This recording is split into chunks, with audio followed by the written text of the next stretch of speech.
नमस्कार दोस्तों, एक बार फिर आप सबका आज के सत्यवचन कार्यक्रम में स्वागत है। विशेषकर हमारे नए दर्शकों का जो आज पहली बार हमारे साथ जुड़े हैं, और हमारे नियमित दर्शकों को हम धन्यवाद देते हैं कि आप समय निकालकर इस अध्ययन श्रृंखला में शामिल होने के लिए यत्न से इस समय की प्रतीक्षा करते हैं। परमेश्वर आपके समर्पित जीवन का प्रतिफल अवश्य आपको प्रदान करेंगे। दोस्तों, मैं विश्वास करता हूं कि सत्य की इस खोज में जो हम बाइबल से लेकर कर रहे हैं, आप आशीषित हो रहे हैं। दोस्तों, हम चाहेंगे कि उन्हें हमारे साथ आप अवश्य साझा करें, ताकि आपकी आशीषों के लिए आपके साथ मिलकर हम परमेश्वर का धन्यवाद दे सकें। यदि बाइबल लिखित रूप में उपलब्ध नहीं होती तो हम परमेश्वर की बहुत सी योजनाओं को और उसके अध्ययनों को नहीं जान पाते। लेकिन परमेश्वर का धन्यवाद हो कि आज हमारे पास बाइबल उपलब्ध है और हम इस कार्यक्रम में क्रमवार बाइबल के रहस्यों को देख रहे हैं। परमेश्वर हम मनुष्यों के साथ सीधे रूप से मिल नहीं सकते हैं, क्योंकि वह पवित्र है और हम पापी हैं। इसलिए वह यीशु में सीमित होकर इस संसार में आए कि वह हम मनुष्यों के साथ रहे। लेकिन वह क्रूस पर बलिदान के द्वारा न सिर्फ हमारे पापों को धोकर धार्मिकता का पहरावा प्रदान करता है, परंतु उसने हमारे पापों को क्षमा किया, बल्कि उसकी मृत्यु और मृतकों में से जी उठना उस पर विश्वास करने वालों के लिए एक सहायता पाने की व्यवस्था भी परमेश्वर ने प्रदान किया, कि परमेश्वर हर एक विश्वासी के अंदर वास करे, आपके अंदर वास करे। वह यीशु पर विश्वास करने वाला हर एक विश्वासी को पवित्र आत्मा प्रदान करता है कि वह विश्वासियों का निरंतर मार्गदर्शन करे। दोस्तों, आज हम इस सहायक के बारे में यूहन्ना रचित सुसमाचार के 16वें अध्याय से अध्ययन करेंगे। आइए अपने मन को तैयार करें, जिससे कि हम परमेश्वर के वचन को अपने मनों में ग्रहण करने के लिए तैयार होने पाए। हम देख रहे थे कि सच्ची दाखलता यीशु है, और जो यीशु में बने रहने के बाद फल नहीं लाते, उन्हें परमेश्वर अलग कर देता है। परंतु जो मसीह में हैं, वे प्रार्थना का उत्तर पाते हैं। वे फल अर्थात आनंद, शांति, सद्भाव, भलाई, विश्वास, दीनता, संयम और सहनशीलता वाले होते हैं, और वे अपने जीवन द्वारा मनुष्यों को परमेश्वर से मिलाते हैं। फिर यीशु कहता है कि उसने हमसे प्रेम किया, और उसकी आज्ञा है हम एक दूसरे से प्रेम करें। वह यह भी कहता है कि हम इस संसार के नहीं, कि संसार हमसे प्रेम करे। यीशु हमें आपस में प्रेम करने की आज्ञा देता है।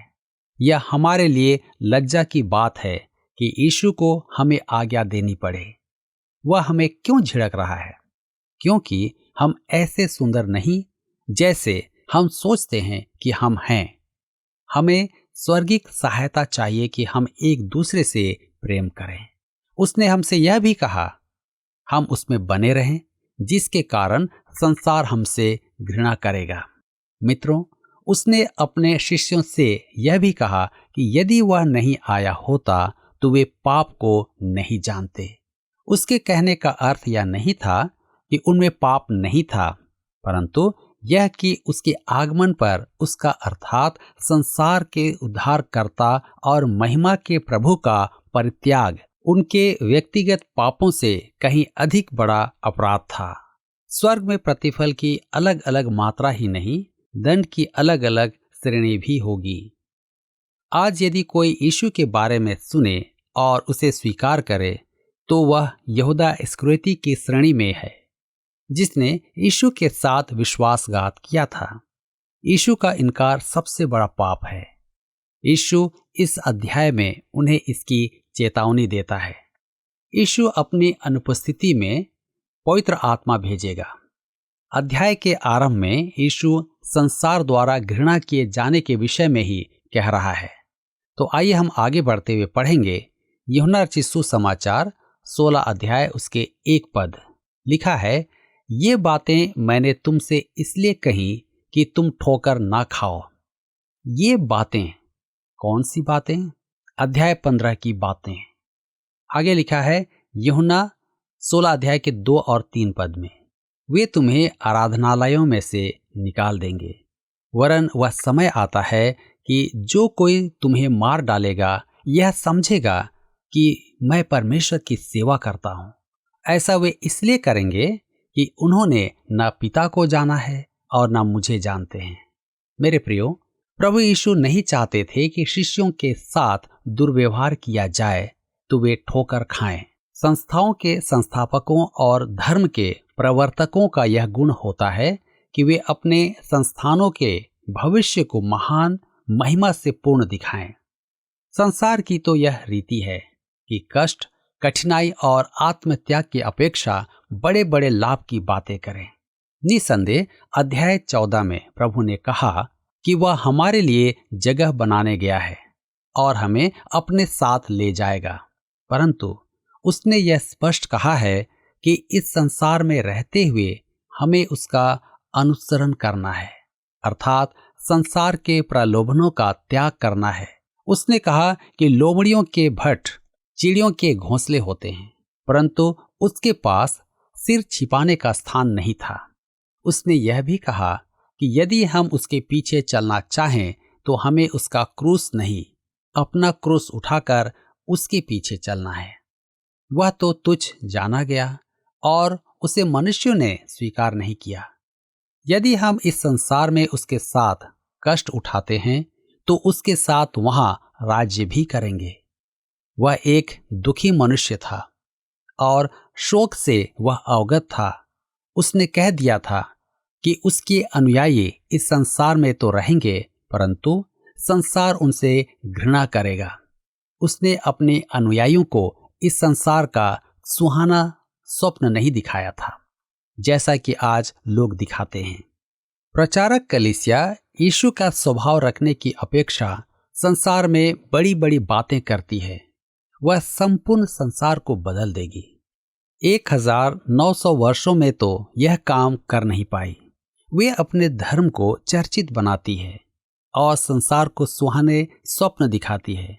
आज कलीसियाएं भक्तों को आकर्षित करने के लिए तरह तरह की युक्तियां बनाती हैं। उनका संगीत भी सांसारिक स्तर पर आ गया है। उनका कहना है संसार को जीतने के लिए हमें ऐसा करना आवश्यक है। उन्हें किसने कह दिया कि वे संसार को जीत लेंगे? मैं उदारवादी कलीसियाओं की बात नहीं करता, वे तो वर्षों से भटक गई है। आज रूढ़िवादी कलीसियाएं भी पथ भ्रष्ट हो रही हैं। उनके मध्य परमेश्वर के वचन के बैरी बैठ गए हैं। वे बाइबल की आलोचना करने का साहस तो नहीं रखते, परंतु वचन के प्रचारकों की आलोचना करने से नहीं चूकते। ऐसी कई कहानियां हैं। मैं एक कलीसियाई सेवक को जानता हूं जिसने 3 प्रचारकों का जीवन नाश कर दिया है।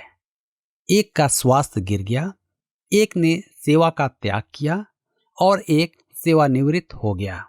एक सेवक पुरानी कार बेच रहा है। उसका कहना है कि घिसे पीटे ईसाइयों से अच्छा है कि घिसी पीटी कारों का काम करें। मेरे मित्रों, यदि आप परमेश्वर के वचन के लिए खड़े होंगे तो संसार आपसे प्रेम नहीं करेगा। आपको घृणा का वही अनुभव होगा जो यीशु को होता था। ये बातें मैंने तुमसे इसलिए कही कि तुम ठोकर न खाओ। यीशु उन्हें समय से पूर्व चेतावनी दे रहा था कि वे जान ले कि क्या होने वाला है और वे साहस रखें। वह उन्हें अंत तक प्रेम करता रहा और उनके साथ रहेगा। वह समझता है कि वे किन परिस्थितियों से गुजर रहे हैं। वह जानता था कि उसके कारण उन पर ठोकर खाने की परीक्षा आएगी। पतरस उसी रात यीशु का इनकार करेगा। यीशु ने अपने शिष्यों को भावी कष्टों से चिताया, क्योंकि वह चाहता था कि वे साहस रखें और निश्चिंत हो जाएं कि वह उन्हें थामे रहेगा। उसने उन्हें इसलिए भी चिताया कि परमेश्वर के प्रति उनका उत्तरदायित्व अटल रहे। वे तुम्हें आराधनालयों में से निकाल देंगे, अर्थात समाज से बाहर कर देंगे। उस युग में एक यहूदी को समाज से बाहर करना अत्यधिक लज्जा की बात होती थी। यीशु के लिए खड़े होना, उन्हें यह मूल्य चुकाना होगा। धार्मिक यहूदी उन्हें समाज से बाहर कर देंगे। मेरे मित्रों, मैं स्पष्ट कहता हूं, यदि आप यीशु के लिए खड़े होंगे तो आपको उसका मूल्य चुकाना पड़ेगा। यीशु उनकी घृणा का कारण स्पष्ट करता है और कहता है कि वे स्वर्गीय पिता को नहीं जानते और न ही प्रभु यीशु को। यही कारण है कि संसार परमेश्वर के वचन से घृणा करता है। यही कारण है कि संसार एक सच्चे विश्वासी से घृणा करता है। यूहन्ना 16 अध्याय के 4 पद में लिखा है, परंतु ये बातें मैंने इसलिए तुमसे कही कि जब उनका समय आए तो तुम्हें स्मरण आ जाए कि मैंने तुमसे पहले ही कह दिया था। मैंने आरंभ में तुमसे ये बातें इसलिए नहीं कही क्योंकि मैं तुम्हारे साथ था। वह उन्हें भावी परिस्थितियों से अवगत करा रहा है और उसके निर्वाह का प्रशिक्षण भी दे रहा है। मेरे मित्रों, प्रभु हमें सदैव चिताता रहता है। मेरी सेवकाई का अनुभव भी यही है कि यह परमेश्वर की विधि है। मैंने अन्यों के जीवन में भी देखा है और स्वयं भी अनुभव किया है कि प्रभु हमें भविष्य के लिए तैयार करता है। यूहन्ना 16 अध्याय के 5 पद में वह आगे कहता है, परंतु अब मैं अपने भेजने वाले के पास जाता हूँ और तुम में से कोई मुझसे नहीं पूछता तू कहाँ जाता है। यह सच है कि पतरस ने उससे पूछा था कि वह कहाँ जाता है, परंतु वह प्रश्न एक बच्चे की नाई था। यहाँ यीशु के कहने का अर्थ यह है कि वे नहीं जानते थे कि यीशु के साथ क्या होने वाला है। उनमें से किसी ने आत्मिक अंतर्दृष्टि से प्रश्न नहीं किया था। तो आइए हम पढ़ते हैं यूहन्ना 16 अध्याय उसके 6 पद में, परंतु मैंने जो ये बातें तुमसे कही हैं इसलिए तुम्हारा मन शोक से भर गया है। यीशु के वियोग का सत्य उन्हें अत्यधिक दुखी कर रहा था। मेरे मित्रों, आज मसीही विश्वासियों को इस मनोदशा से बचाना है। विश्वासी एक ही कटु अनुभव से दुखी हो जाते हैं। किसी व्यक्ति या कलीसिया से निराश होने के कारण वे परमेश्वर से दूर चले जाते हैं। कुछ लोग परमेश्वर की आराधना में नहीं जाते क्योंकि उनके साथ पहले कभी कोई अप्रिय घटना घटी थी। कुछ लोग अपने प्रियजन की मृत्यु के कारण दुख से बाहर ही नहीं निकल पाते हैं। ऐसा नहीं होना चाहिए। हमें दुख के अधीन नहीं रहना है, परंतु उस पर जयवंत होना है। यूहन्ना 16 अध्याय के 7 पद में लिखा है, तो भी मैं तुमसे सच कहता हूं कि मेरा जाना तुम्हारे लिए अच्छा है, क्योंकि यदि मैं ना जाऊं तो वह सहायक तुम्हारे पास ना आएगा, परंतु यदि मैं जाऊंगा तो उसे तुम्हारे पास भेजूंगा। लिखा है, मेरा जाना तुम्हारे लिए अच्छा है। यीशु के लिए चले जाना क्यों अच्छा है? मैं इसके कुछ कारण देता हूं और सोचता हूं कि आपके पास और भी कारण होंगे। एक कारण तो यह था, मरकुस रचित सुसमाचार 10 अध्याय उसके 45 पद में वह कहता है, मनुष्य का पुत्र इसलिए नहीं आया कि उसकी सेवा टहल की जाए, पर इसलिए आया कि आप सेवा टहल करें। पृथ्वी पर आने का उसका उद्देश्य पूरा हो गया तो वह पिता के पास लौट गया। उसने अपना काम पूरा कर दिया। दूसरा कारण यह है कि इस संसार में वह मानव रूप में आया था। परमेश्वर सर्वशक्तिमान है, परंतु यीशु ने मानव शरीर धारण करके अपने आप को सीमित किया था। इस कारण यदि वह गलील में होता तो बैतनिय्याह में उपस्थित नहीं हो सकता था। आपको स्मरण होगा कि मरियम और मार्था ने उससे कहा था कि यदि वह वहां होता तो उनका भाई नहीं मरता। कहने का अर्थ यह है कि मानव यीशु एक ही समय में मेरे साथ और आपके साथ उपस्थित नहीं हो सकता था। अतः वह अपने शिष्यों से प्रतिज्ञा करता है कि वह पवित्र आत्मा भेजेगा। वह सर्व उपस्थित होगा। वह आज यहाँ मेरे साथ है और आपके साथ भी है।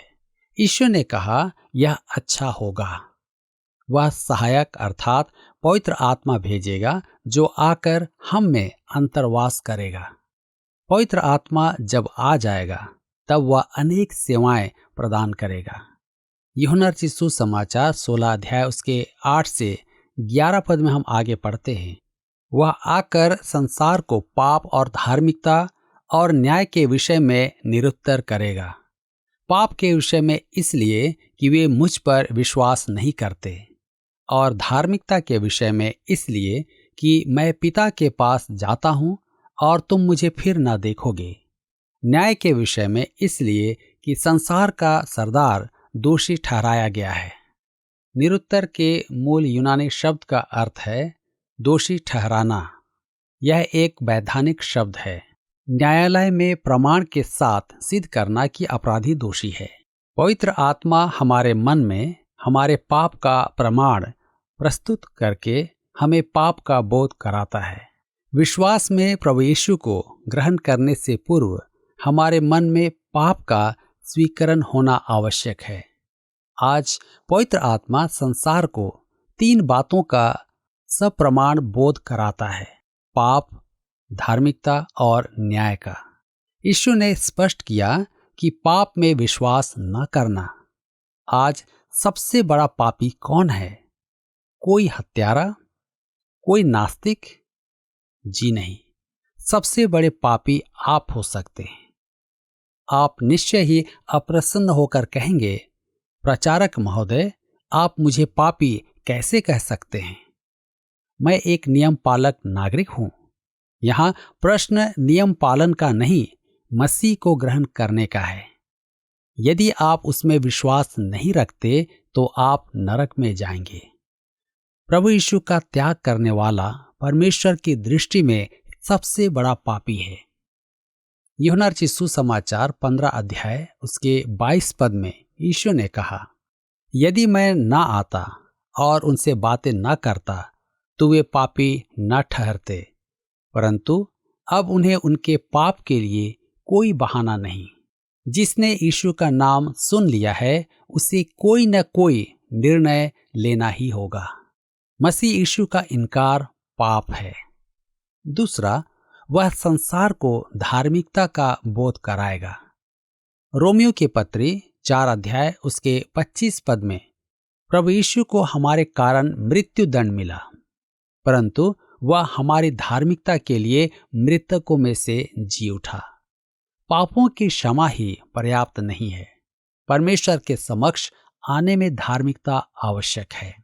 प्रभु यीशु ने हमें अपनी धार्मिकता पहना दी। फिलिपियों की पत्री 3 अध्याय उसके 8 और 9 पद में पौलुस इसी धार्मिकता की बात करता है जो मसीह के विश्वास करने से प्राप्त होती है। वह हमारे पाप शून्य ही नहीं करता, वरन अपनी धार्मिकता हम में जोड़ देता है। यह क्या ही धन्य बात है। इसका अर्थ यह हुआ कि हमें स्वर्ग में या तो प्रभु यीशु के बराबर अधिकार प्राप्त है या बिल्कुल नहीं। तीसरा, वह संसार को न्याय का बोध कराता है। कुछ लोग इसे अपना न्याय सोचकर डरते हैं। नहीं, यीशु ने कहा वह संसार को न्याय का बोध इसलिए कराएगा कि संसार का सरदार शैतान दोषी ठहराया गया है। अतः मेरे मित्रों, आप पर मुकदमा नहीं चल रहा है।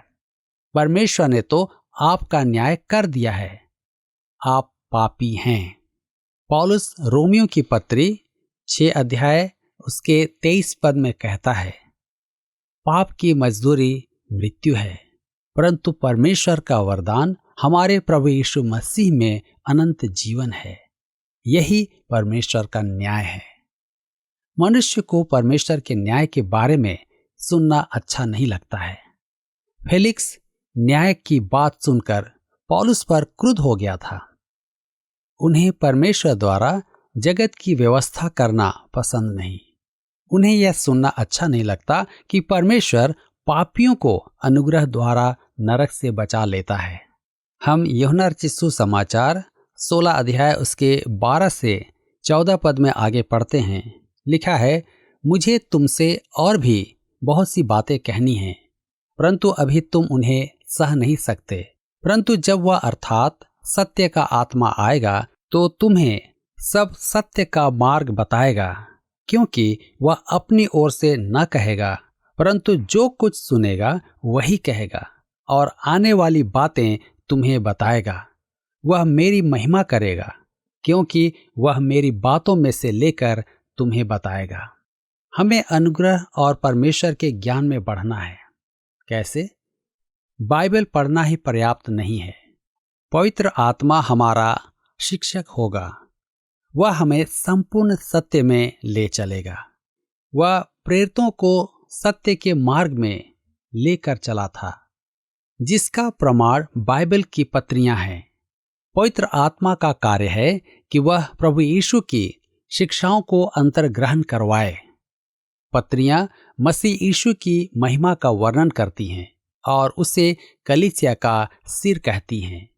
वे मसीह के जीवन और सेवा की व्याख्या करती हैं। वे भावी बातों की चर्चा करती हैं। उदाहरण स्वरूप प्रकाशित वाक्य, यहाँ 7 चरण दर्शाए गए हैं। आइए हम देखें। पहला, सत्य का आत्मा, पवित्र आत्मा का आगमन। दूसरा, वह सत्य का मार्ग बताएगा। तीसरा, वह अपनी ओर से न कहेगा। चौथा, वह जो कुछ सुनेगा वही कहेगा। पांचवा, वह आने वाली बातें बताएगा। छठवां, वह यीशु की महिमा करेगा। और सातवां, वह मेरी बातों से लेकर तुम्हें बताएगा।